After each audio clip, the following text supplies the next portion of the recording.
this guide, we are going over the best relics here in Slay the Spire 2. Before we do get into this guide, make sure to like the video and subscribe to the channel with all notifications on. It really does help the channel and lets us know that you want more content like this. We'd greatly appreciate it, and if at any point throughout this guide you did have any questions, just ask them down in the comment section below and we can help you out further. I'm going to be doing my best to reply to every single comment down there. Now, these relics are going to turn a shaky deck into a winning run. Let's start off with by far one of the best ones in the entire game. This is Miniature Tent, and this can appear in Act 2 shops for around 200 gold.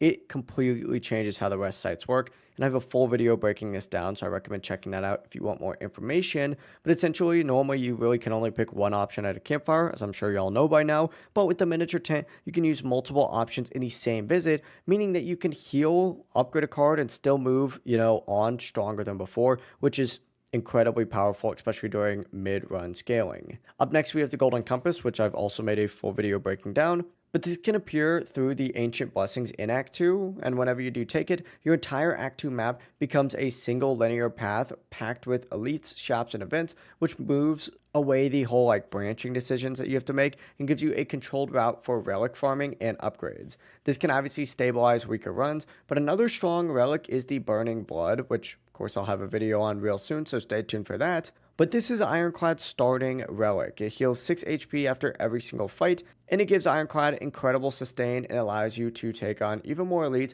without worrying as much about health.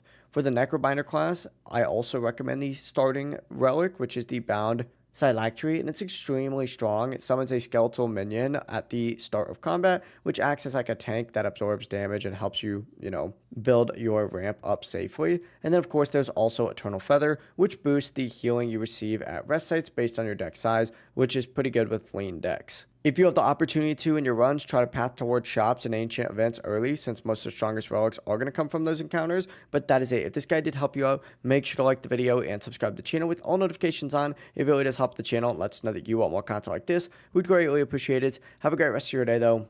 Peace.